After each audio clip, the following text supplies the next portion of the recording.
Oi, Aline, bom dia. Bom dia. Você me ouve bem? Peraí que eu tô me organizando aqui. Tá bem. Michele, você conseguiu atualizar de tudo?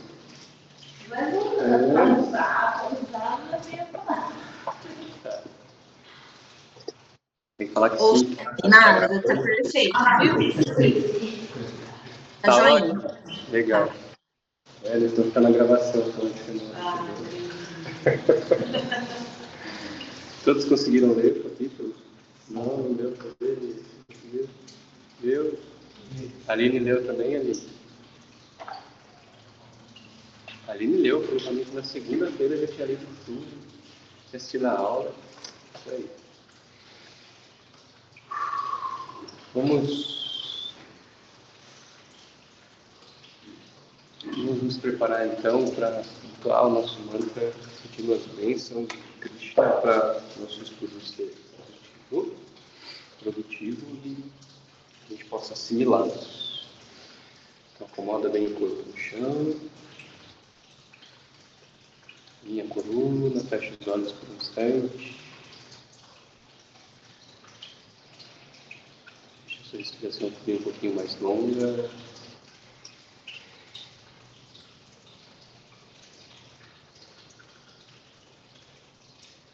Perceba-se aqui presente. As mãos se unem entre todas. A gente entoa então 3 vezes o mantra de Krishna. Prepare os olhos no pulmão. Respira grande. Om Namo Bhagavate Vasudevaya.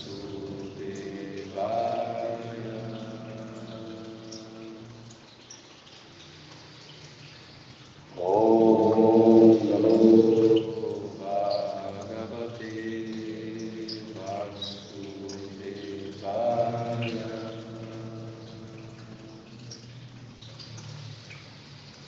Om Namo Bhagavate Vasudevaya.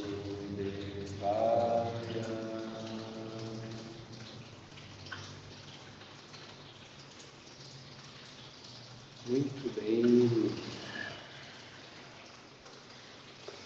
Gente, tem tanta coisa para falar nesse capítulo 7 que vou tentar ser mais sucinto aqui, porque a gente está entrando num novo tópico, num novo tema que vai abrir a porteira assim, para muitas coisas que o Krishna vai falar daqui para frente. Então a gente estava ali no nosso capítulo 6, aonde o tema do capítulo era o yoga místico, né? Então é aquele yoga que Krishna descreveu, que a pessoa tinha que se refugiar na floresta, tinha que sentar num local completamente adequado, silencioso, alinhar a coluna, fechar os olhos, toda uma peculiaridade ali que é praticamente impossível manter durante muito tempo. A gente faz isso aqui no estúdio, 5 minutinhos já é difícil, passar o dia todo, semanas, meses fazendo isso é praticamente impossível para o nosso momento atual de hoje, né? Então, Krishna vai falar agora, nesse capítulo 7, o yoga do conhecimento e da prática. Ele vai introduzir para a gente que a gente deve cultivar o conhecimento e realizar a prática do que ele veio falando até agora, do serviço devocional, daquela ação consciente de Deus. Tá? Então, Krishna afirma no final do último verso do capítulo 6, dizendo que aquele que lhe presta serviço devocional amoroso é o mais, presta atenção nessa palavra, intimamente unido a ele e o mais elevado dentre todos os outros tipos de yogis. Então, lembrando, as diferentes formas de yoga que a gente estudou até agora e também levam ao autoconhecimento, à autorrealização. Krishna diz que aquele que pratica o Bhakti Yoga, que é o yoga amoroso da devoção, ele considera o mais elevado e o mais intimamente unido a ele. O Krishna já deu um sinal aqui, ó. Ele enfatiza com essa palavra amoroso, intimamente, dando um spoiler do que ele vai falar para frente aí, que é o que ele vai passar a descrever. Ele vai passar a se descrever em inúmeros aspectos para que Arjuna o conheça como a suprema personalidade de Deus. Então Arjuna já o conhece como parente, né? Primo de Arjuna, amigo de Arjuna, cresceram juntos, mas na sua forma universal, que é chamada, sua forma da sua potência ilimitada como Deus, Arjuna ainda não tinha esse conhecimento. Arjuna, assim como nós aqui somos amigos, nós praticamos juntos, era a relação que Arjuna tinha, mas era uma relação de amigo e de parente. Mas essa revelação Krishna vai passar a fazer. Então, ele finaliza o capítulo 6 dizendo que aquele que oferece o serviço amoroso é intimamente unido a ele. Então, vai criar uma relação de união, de intimidade. E para a gente amar alguém, a gente só ama alguém que a gente conhece. Né? Por exemplo, vamos falar das nossas relações afetivas materiais. Às vezes a gente vê alguém, nossa, essa pessoa é atrativa, eu me sinto atraído por ela. Seja fisicamente, intelectualmente, mas no instante você não ama essa pessoa. Para você amar essa pessoa, você precisa criar uma relação com ela, conviver com ela, descobrir os gostos dela, saber o que ela gosta, o que ela faz. Você precisa cultivar um relacionamento e através dessa ação de conhecer, você vai passando a gostar mais da pessoa e vai cultivando isso até que se transforme num amor de fato, né? Numa relação conjugal, que é o exemplo que a gente está trazendo aqui. Então, quando o Krishna fala que ele quer que preste serviço amoroso, para a gente amar a Deus, a gente precisa conhecer Deus. E aí até um ponto interessante, que em algumas outras instituições religiosas ou ensinamentos, a gente não tem acesso a quem é Deus, o que é Ele, aonde que Ele está, o que Ele faz. Existe uma mística e uma mística velada ainda. Não, Deus é um mistério. A gente não pode falar sobre Deus, sobre a forma dele, como Ele é. É um mistério, você tem que acreditar só em Deus. E aí, para amar a Deus sem saber quem Ele é muito difícil.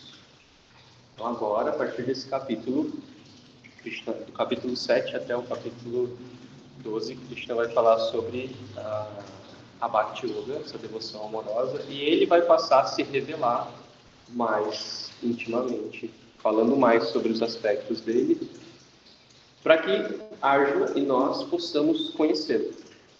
E através desse conhecer, passamos então a fazer um serviço como, por exemplo, no exemplo da relação conjugal.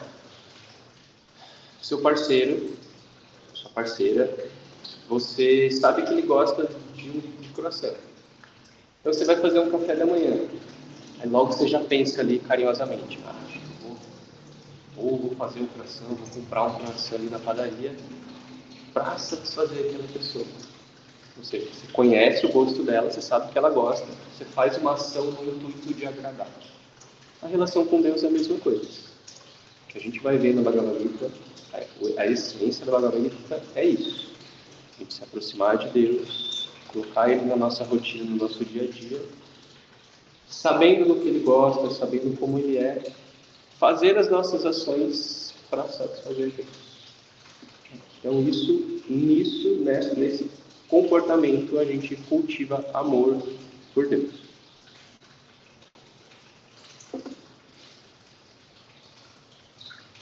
Então, isso que eu falei, o próximo 6 capítulos, Krishna vai descrever a sua natureza, suas qualidades e suas opulências, para que possamos conhecê-los e admirá-lo.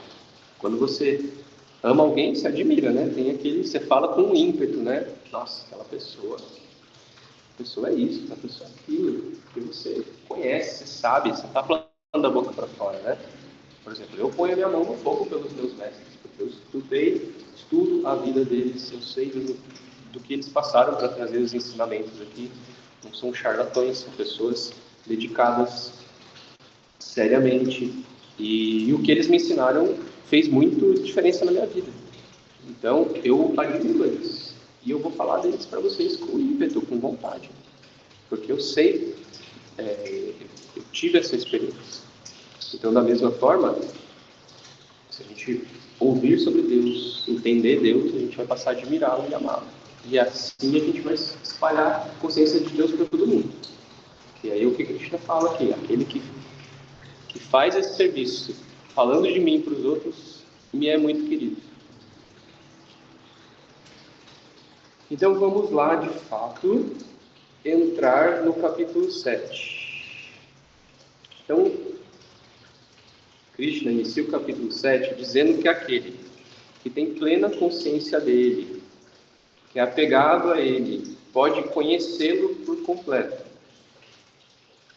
Então, ele usa essa frase, pode me conhecer por completo. Então, ele já está dizendo ali que ele está aberto aqui, os seus devotos o conheçam completamente. Então, ela mostra que Deus quer que nós nos aproximamos dele. Ele quer que a gente cultive essa relação, que a gente conheça ele intimamente, que é o que ele usou naquele outro verso lá. Então é isso, Krishna já está falando ali, olha, quero que vocês me conheçam, quero que vocês se aproximem de mim. E aí ele vai passar a descrever aqui um pouquinho sobre as energias de Deus, material e espiritual. E a gente vai ver então o verso 4 e 5 do capítulo 7.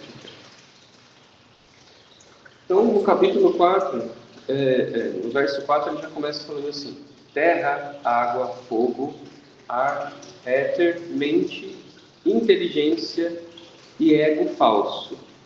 Juntos, esses 8 elementos formam minhas energias materiais separadas. Então, se observarmos analiticamente, a nossa constituição física tem esses 8 elementos.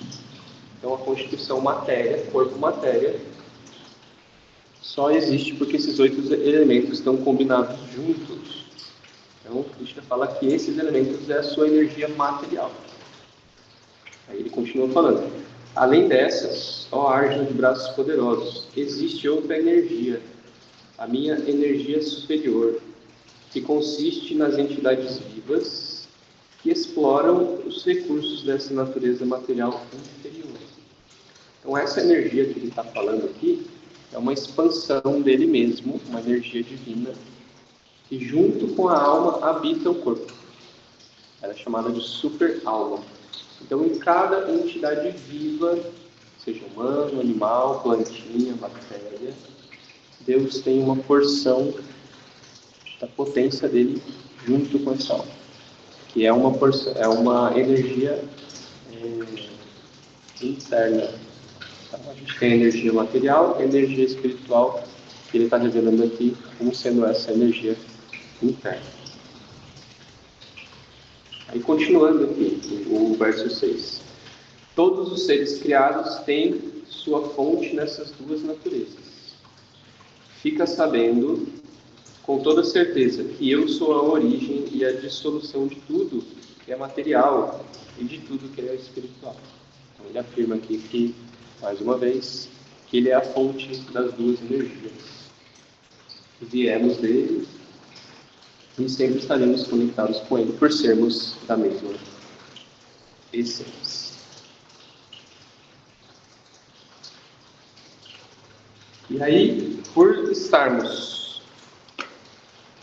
diretamente relacionados com essa energia material, muito mais do que cultivando essa consciência espiritual, a gente se apega à matéria. Uma vez apegada à matéria, as nossas ações tendem a ser para satisfazer os coisas dos sentidos. e dessa forma a gente está iludido com essa energia material. Aí ele fala: aqueles que estão iludidos pelas gunas, que são as 3 energias da natureza, a gente já comentou lá no capítulo 2, mas só repassando: a energia da ignorância, a energia da bondade e a energia da paixão. Essas 3 energias, o tempo todo, estão moldando a nossa consciência e a gente está agindo de acordo com elas. Eu dei o exemplo lá do carro, né? Se você toma uma fechada, você já fica irado, você passou a fluir mais na energia da paixão, e até você desacelerar essa intensidade da fechada que você tomou, que você ficou bravo ali, você vai continuar o seu percurso, você chega no seu trabalho e ainda assim você está ali com aquele amargor. Aí precisa de um tempo, aí aquela energia baixa. Então o tempo todo a gente está flutuando nessas energias, e essas energias nos prendem aqui na matéria. Então o que Krishna vai falar é isso, que aqueles que estão iludidos nessas 3 energias da natureza não conseguem conhecê-lo, ou seja, não conseguem ter essa intimidade que a gente falou. Mas aquele que se rende a ele, a Krishna, a ele, pode transcender essa ilusão, essas 3 energias. Então, com o cultivo dessa relação com Deus, a proposta é que a gente transcenda essas energias que afetam o nosso comportamento. Então, a gente transcendendo elas, a gente pode ter paz para se relacionar com Deus. E aí ele vai passar, então, a descrever, como os capítulos vão falar sobre o serviço devocional, ele vai falar os tipos de pessoas que prestam serviço para ele, que podem prestar algum tipo de serviço. Os devotos e os não devotos. E vocês vão ver aí no texto que tem a palavra demoníaco. Eu não gosto muito de usar essa palavra, eu acho que ela abre margem para uma interpretação que no Ocidente é deturpada. Mas demoníaco a gente pode entender como uma pessoa que age opostamente ao que seria divino. Uma pessoa que tem propósito nas vidas, que não é divino, ela tem tendência, características a desenvolver ações, coisas que não são divinas. Então, dentro desse termo, demoníacas, né? Ou seja, não está cultivando nada que seja relacionado a Deus. Então, eu gosto de usar divino e não divino, é mais palatável para mim, tá? Na minha percepção.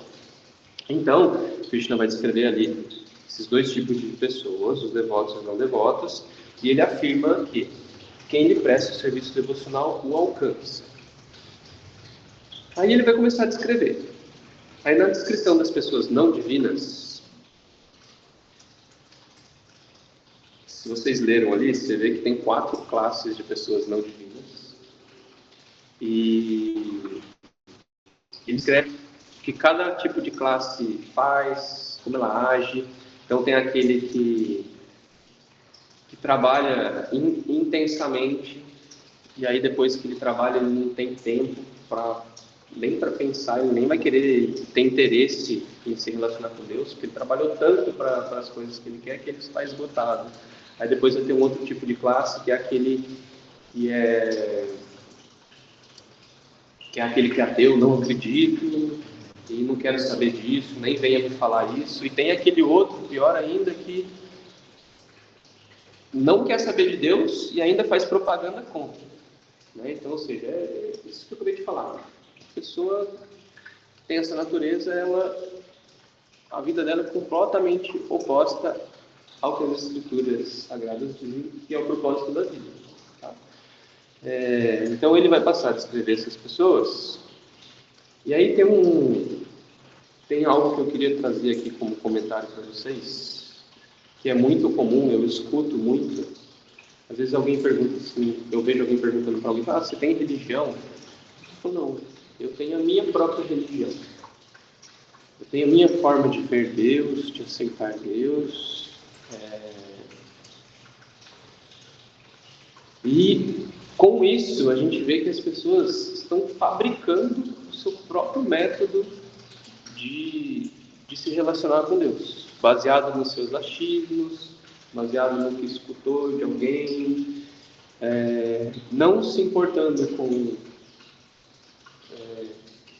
regras, não se importando com compromissos, apenas cultivando o seu próprio método. Esse é o meu método, tudo bem, não quero entrar no mérito aqui, porque a pessoa acredita em Deus, ela sente Deus na natureza, ela sente Deus em algum lugar, e é assim que ela se relaciona, ok, mas baseado no que a gente vem estudando aqui, a gente observa que existem princípios éticos, morais, que a pessoa deve seguir.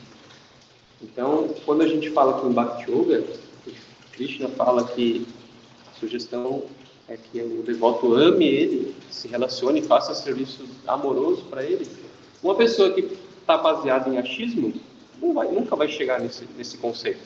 Ela vai agir pelo interesse próprio. Ela vai buscar Deus quando ela tiver interesse em buscar Deus. Então, é muito comum isso.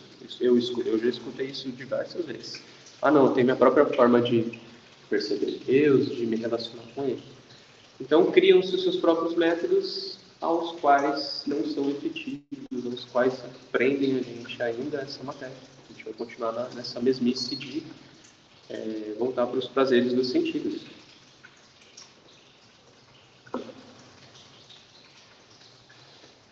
Aí Krishna vai dizer, depois, um pouquinho mais para frente, que ele descreve essas classes de quem pode servir ele. Inclusive, ele descreve aqueles que o servem em serviço amoroso. Tá? Ele descreveu os que não, depois descreve os que não prestam serviço e os que prestam. E aí, depois ele vai... Mas ainda continuando falando nessas pessoas que não prestam serviço, ele vai dizer que as pessoas menos inteligentes estão adorando os semideuses. Estão percebendo... Aí a gente entra num politeísmo grande, né? Que o hinduísmo abraça. Se a gente for discutir aqui, pode ser que a gente fique um bom tempo.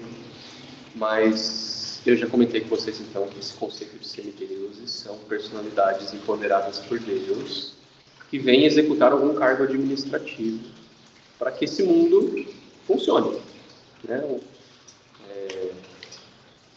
Deus, Krishna, apesar de ser todo consciente de tudo, opulente, manifesto em tudo, né, onisciente, ele ainda assim ocupa aos seus devotos nesses serviços de coordenar o mundo para que o mundo aconteça.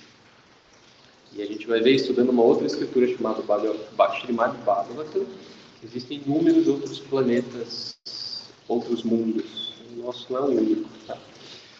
Então precisa-se de alguém dentro da orquestra, cada um tem a sua função para que uma música seja tocada bonitinha, né? Então é isso, o mundo também. Então os semideuses são essas personalidades que vão reger o mundo. Então, por exemplo, tem um famoso semideus chamado Indra, que é o deus das chuvas. Então, em determinadas épocas de secas, naquela região específica lá da Índia, as pessoas, sabendo da existência de Indra, faziam sacrifícios rituais para satisfazer ele, para que ele mandasse a água das chuvas para que as plantações crescessem, né? Então essas pessoas passavam a adorar mais a Indra, por exemplo, do que adorar Deus, adorar Krishna. Só que Krishna fala que ele dá condições favoráveis para que alguém adore um semideus específico, e ele também dá o poder para o semideus outorgar essas bênçãos que as pessoas estão pedindo. Então, em última análise, é ele que está permitindo tudo isso. Está permitindo que a pessoa faça o sacrifício e está permitindo que o semideus dê o benefício. Só que as pessoas, então, passam, menos inteligentes, como a gente fala aqui, elas passam a gastar o seu tempo, gastar a sua devoção para o semideus, sendo que ele é o beneficiário último. Você fala, se é uma pessoa inteligente, você vai entender que eu sou a meta, que eu sou a fonte de tudo isso, então me adore, em vez de adorar os semideus. Né? Então, dentro dessa concepção do politeísmo, do hinduísmo, que tem inúmeros semideuses, ele traz essa reafirmação para que as pessoas possam olhar diretamente para ele e perceber que ele ainda é superior a tudo. havia todos os semideuses. Aí a gente vai entrar no tópico. Na verdade, a gente vai entrar e não vai entrar. A gente só vai dar uma pincelada, mas é algo que norteia o Bhagavad Gita, que norteia essa filosofia, que é o seguinte. Krishna vai introduzir o conceito de impersonalismo e personalismo. Então a gente vai ver o verso 24, está lá na página 115, o primeiro verso dessa página. Ele fala assim: homens sem inteligência, que não me conhecem perfeitamente, pensam que eu, a pessoa suprema, era impessoal e depois assumi essa personalidade. Então, existe uma vertente, uma linhagem do yoga, que a gente vê bastante também no budismo, que é o conceito de impersonalismo. E isso é bem comum vocês já escutarem. Ah, Deus é uma energia. Mas como que é Deus? Ele tem um formato, ele tem um rosto, como que ele é? Não tem. Deus é uma energia que permeia tudo. E quando morrermos, nós vamos nos fundir a Deus, se tornando parte dessa energia. Então isso é o que é chamado de impersonalismo. Você acredita em Deus como uma energia, não tem pessoalidade. Então, o yoga da Bhakti Yoga que a gente está estudando aqui é exatamente o oposto. Então, Krishna vai descrever que ele é essa energia, mas essa energia é parte dele.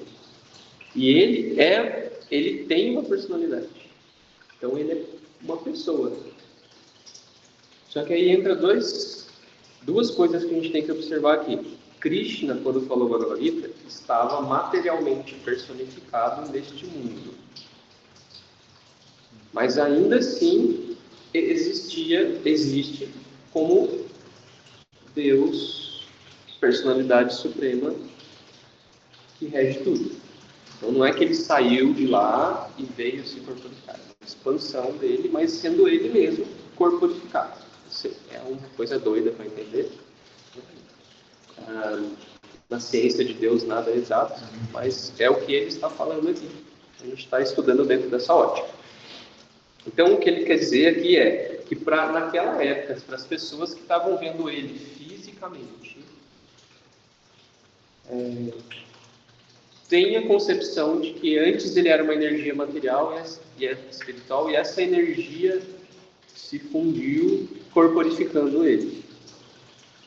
Então, a gente tem ali essa concepção de energia e depois de Deus personificado. O Bhagavad Gita ainda vai falar mais para frente sobre isso. Só introduzindo as coisas que eu falei que ele dá uma pincelada. Mas, então o Bhagavad Gita vai falar sobre personalismo. Se a gente quer desenvolver uma relação amorosa com Deus, a gente precisa saber que Deus existe. A gente precisa olhar para Ele, saber como é o rosto dele, saber as descrições dele, o que ele gosta de fazer. Aqui a gente tem o Krishna no altar, está tocando flautinha. Tem algumas escrituras sagradas que falam que o Krishna era um vaqueirinho, ele pastoreava vacas, ele andava para cima e para baixo tocando flautinha, ele tinha um comportamento de moleque, de criança, então ele apronta, faz brincadeiras, prega peça dos outros. Então é aquilo que a gente falou, acho que no comecinho eu comentei, aquela consciência de que Deus é aquela pessoa suprema, séria, sentada no trono, só ortogando ordens e punições, né? Então, as grandes escrituras do yoga que vão falar sobre Krishna vão falar que ele é um moleque arteiro. E que todas as pessoas, ainda assim, quando vêm, se sentem atraídas por ele, se apaixonam, querem oferecer algum serviço a ele. Isso aqui são tópicos mais profundos, mas só para ilustrar a questão do personalismo. Quando a gente se relaciona com alguém que a gente vê, a gente desenvolve esse amor. Tá? Então, Krishna passou a introduzir esse conceito de personalismo e impersonalismo. Verso 24. E aí ele fala uma coisa muito legal, ainda aqui no verso 26. Ele fala assim: ó Arjuna, como a suprema personalidade de Deus, eu sei tudo o que aconteceu no passado, tudo o que está acontecendo no presente e tudo o que ainda vai acontecer. Eu conheço também todas as entidades vivas, mas ninguém me conhece. Ou seja, ele escreveu que ele é onisciente, onipresente, e que ele conhece todas as entidades vivas, porque todas elas são parte deles, e ele tem a sua própria expansão como super-alma em cada uma dessas entidades vivas. Então ele tem esse conhecimento. Mas nós, na ilusão, não conhecemos ele. Aí a gente está caminhando para o final aqui, para finalizar. Então ele finaliza o capítulo 7 dizendo que as pessoas... Então ele passou ali, eu só trouxe 2 exemplos, né? Mas ele passou vários versos descrevendo o que as pessoas não inteligentes faziam. Adoravam semideuses, enxergavam ele como essa energia impessoal. Então ele fala agora: as pessoas inteligentes devem se refugiar-se em mim, prestando serviço devocional, para libertar-se da velhice e da morte, e que mesmo na chegada do momento da morte, alguém pode compreendê-lo e alcançá-lo. Aí eu vou trazer uma história bem rapidinha, é uma história longa, mas eu vou resumir ela o máximo possível. Só para a gente entender essa questão de, no momento da morte, a gente ainda pode alcançar Deus. Tem uma história de uma pessoa chamada Ajamila. Ajamila nasceu numa família de monges brahmanes, eruditos, que praticavam o serviço devocional. E em um certo momento, ele já era um adulto. Ele foi buscar alguma coisa na floresta, não lembro agora se era frutas, alimentos ou alguma coisa para preparar alimentos. E ele se deparou com um homem não divino, tendo uma relação com uma prostituta. E quando ele viu aquilo, ele ficou chocado, mas ao mesmo tempo ficou interessado. Então surgiu ali a luxúria, no sentido do que a gente leu, de dar prazer pelos sentidos. Ele ficou vendo aquele cara tendo relação com uma prostituta da maneira mais perversa possível, e ele foi embora, voltou para casa, mas aquilo ficou dentro dele. E aí ele passou então a querer experimentar aquilo, começou a cultivar esses desejos, até que conheceu uma prostituta, começou a se relacionar com ela, e aí todos os ganhos que ele tinha, ele era uma pessoa casada, tinha filhos, e aí todos esses ganhos material que ele tinha, ele gastava só com a prostituição. Ele se degradou. Então, ele veio de uma família erudita, que tinha condições, ele já estava num processo, mas se degradou dentro dessa consciência de dar prazer nos sentidos muito forte. Só que ele tinha vários filhos, e o filho mais novo dele se chamava Narayana. Narayana é um dos nomes de Krishna, um dos nomes de Deus. E aí, num determinado momento da sua velhice, quase pré-morte, ele estava já acamado, coisa e tal,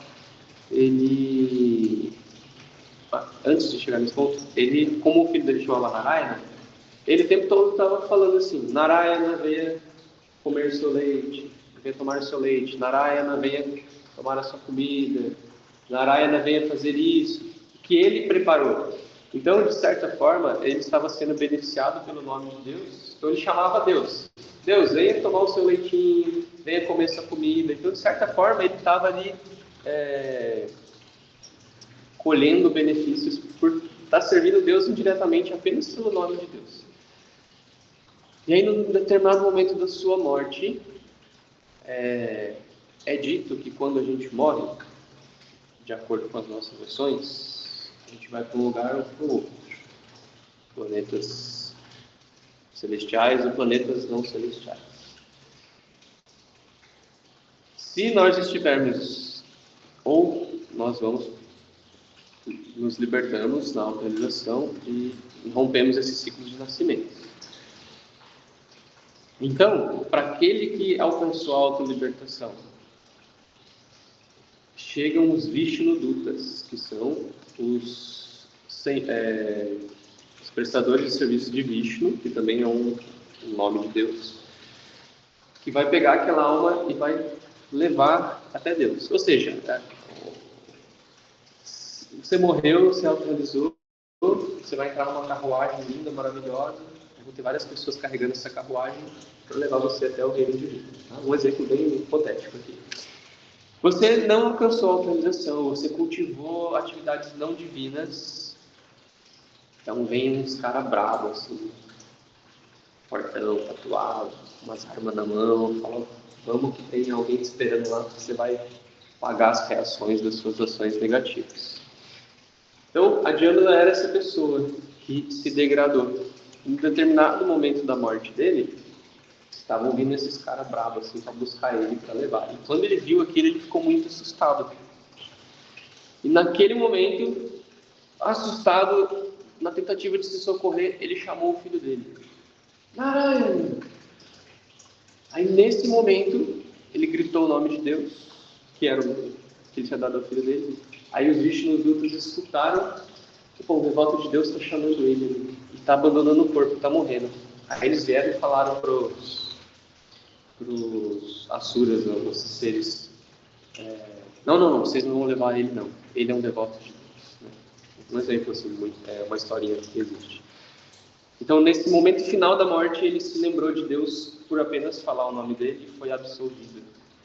E, apesar de toda a história dele, ele foi autorrealizado, né? Foi levado por esses planetas celestiais. Então, aqui só um exemplo de como até no momento final da nossa morte, a gente ainda... Tem até uma outra história, um paralelo que eu escuto às vezes uma história, que a pessoa estava ali para abandonar o corpo. Ele era um comerciante e ele tinha 3 filhos. Ele estava ali na sua cama já desfalecendo, quase para morrer. E é uma pessoa que a vida toda cultivou serviço emocional, coisa e tal. E ele era comerciante. Se você já foi à Índia ou ouviu alguma coisa sobre a Índia, os comerciantes na Índia são assim: primeira devoção a Deus, segunda devoção ao comércio. Meu comércio é a minha vida, né? E aí ele tinha 3 filhos. E aí no leito de morte dele tinha 2 filhos ali com ele. Aí de repente o último filho dele chegou. Aí ele estava assim, abriu o olho, viu que o filho dele chegou e falou assim: quem está na loja? E morreu. Ou seja, no seu momento final ele pensou em outra coisa, que era o seu comércio, e não em Deus. Então é dito que a gente deve cultivar a consciência de Deus ainda em vida, para que nesse momento final a gente lembre dele com essa relação amorosa e a gente possa então ser encaminhado para ele. E aí, Chandramukha vai finalizar aqui no comentário dele, dizendo que somente através da associação com os devotos de Deus, devotos de Krishna, nós podemos conhecer a personalidade dele, pois esses devotos, que são puros, dedicam a sua vida e alma a servir Deus. Então, se a gente quer conhecer quem é Deus, quer se aproximar dele, a gente precisa ouvir dessas pessoas que estão dedicando a sua vida o tempo todo, que intimamente estão se relacionando com Deus. Como a gente pode fazer isso? Porque se a gente for adotar os nossos próprios métodos, a gente vai correr naquela ocasião de sempre querer satisfazer os nossos sentidos, porque nós somos limitados. Então, em última análise, a gente depende totalmente da misericórdia de Deus para que a gente evolua. A gente faz o nosso melhor, faz o serviço devocional, porque é o que ele está pedindo, ele quer que a gente conheça ele, mas ainda assim a gente depende que ele misericordiosamente nos conceda essa, da mesma forma que ele concede a permissão para a gente servir os semideuses, ele concede a permissão para a gente o servir. Conceitos novos, né? E ainda vai vir muita coisa legal. Daqui para frente, eu vou ter que suar aqui a camisa para tentar trazer algum entendimento para vocês, porque vai ficar cada vez mais profundo. Vamos entrar em questões místicas que a gente não conversa, né? A gente não tem esse hábito na nossa sociedade. Deus já é uma incógnita.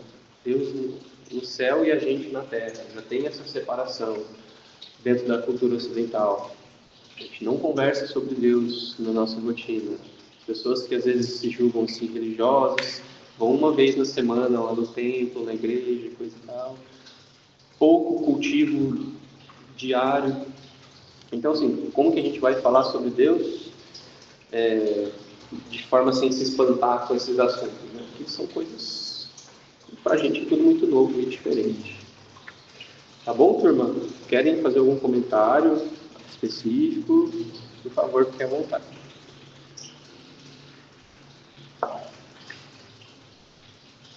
Nara, Oi. você mencionou já algumas vezes, né? A gente vê cada hora Krishna com nome, cada hora tem uma grande variação de nomes aí.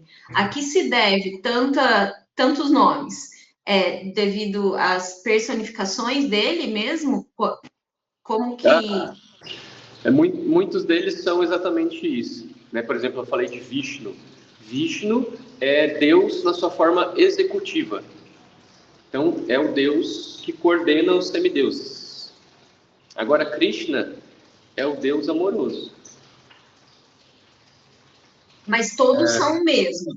Todos são Krishna, mesmo. Vishnu, todos são o mesmo, mas de acordo com a postura que ele assume em cada situação, A ele tem um postura nome. e comportamento. Assim como nós, né? Por exemplo, a minha esposa me chama de amorzinho. A minha mãe me chama de filhão amado.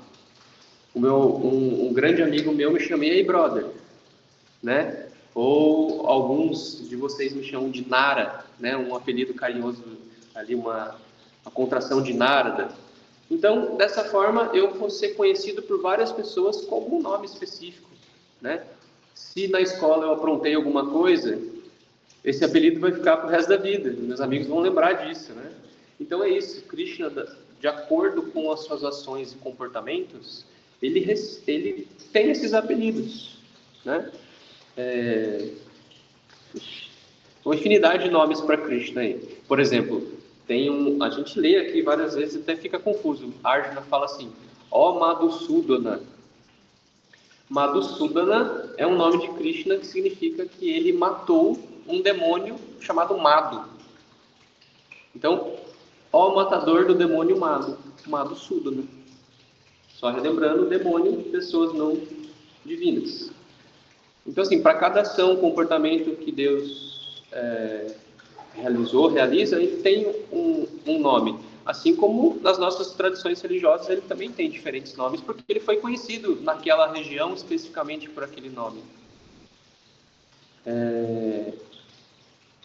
Então é isso, a gente vai ver que Deus é ilimitado. Ele tem mesmo inúmeros nomes e ele pode ser conhecido de diferentes formas. E isso é positivo, porque através desses nomes a gente passa a conhecer Deus. A gente sabe que Deus tem um nome, tem vários nomes. Nossa, ele tem esse nome porque ele fez aquilo. Pô, que legal, então você conheceu um pouquinho mais de Deus. Então, basicamente é isso. E a outra coisa que eu fiquei em dúvida, os hindus, eles são conhecedores e seguem a Bhagavad Gita, ou eles vão ter um outro norte, eles vão ter outra escritura em que se basear? Tá, então vamos lá, vamos só tentar Eu entender posso o que estar são hindus. misturando as bolas, tá? Mas é porque eu sou leiga mesmo no assunto, eu não sei se eu estou misturando as Tranquilo, a gente bolas. está aqui para isso mesmo. Vamos só tentar entender o que é hinduísmo, da onde vem o conceito de hinduísmo. Hindus são considerados um povo que morava às margens do rio Indo. Tá? Então é como se a gente fosse conhecido aqui como os Vale Paraibanos, porque a gente mora na beira do rio Paraíba. Ok? Então, os hindus são conhecidos como esse povo que morava nessa região do rio Indo e passaram a praticar os preceitos védicos. E as pessoas que os olhavam falavam, eles são os hinduístas, porque eles são conhecidos como hindus e praticam aquele tipo de cultura, que é onde os Vedas se manifestou, Krishna apareceu. Então, os hinduístas, o hinduísmo, para a gente entender basicamente o que seria o hinduísmo é isso, tá? Então, o hinduísta, ele já teve em algum momento como norte a Bhagavad Gita. Mas o próprio Krishna fala, a gente estudou, que esse conhecimento foi perdido. Então, ele mesmo voltou para restabelecer os princípios religiosos. Nesta que o conhecimento foi perdido, aí o leque se abriu. Aí começaram a adorar semideus, começaram a fazer o que quiseram, e aí virou esse grande panteão aí de semideuses e politeísmo. Mas, em essência, os hindus adoravam o Krishna e tinham como referência a Bhagavad Gita, e é que a Bhagavad Gita ela é Krishna restabelecendo o princípio religioso. Mas antes da Bhagavad Gita ser estabelecida, Krishna já tinha falado esse conhecimento. Então, a gente pode entender que é ainda assim a Bhagavad Gita, né? Que eles tinham como referência nos Vedas, nas escrituras sagradas. Então, hoje, atualmente, assim como muitos ocidentais não praticam o cristianismo, na Índia tem pessoas que não praticam a consciência de Krishna, que vêm do povo hindu, mas não são hinduístas, mas não têm essa consciência. Então, às vezes, eles até se espantam quando indianos, por exemplo, vêm ao Ocidente e vê pessoas ocidentais praticando a religião dele. Tipo assim, como assim? Tipo, você conhece Krishna? E a pessoa conhece muito mais que ele. Que Krishna, para ele, ok, é cultural, ele sabe quem é Krishna. Que nem a gente sabia quem é o Saci. Todo mundo sabe quem é o Saci. Mas não desenvolve relação com ele, né? Beleza? Alguém mais? Alguma coisa? Então tá legal, a gente está fluindo bem. Agora a gente vai entrar em novos tópicos. E é isso, vamos ler, vamos refletir, vamos absorver um conhecimento novo e ver como isso impacta as nossas vidas. Tudo bem? Então, só alinha sua coluna, une as mãos no frente de história. Sinta-se grato, grata por estar recebendo esse conhecimento, aprimorando sua visão espiritual, passando a entender, observar Deus nas suas múltiplas formas. Então, em honra a esse conhecimento, a todos os mestres que mantiveram ele intactos para a gente estar estudando isso, em honra a esse Sangha que a gente está aqui dedicado. Então, nos saudamos. Namastê.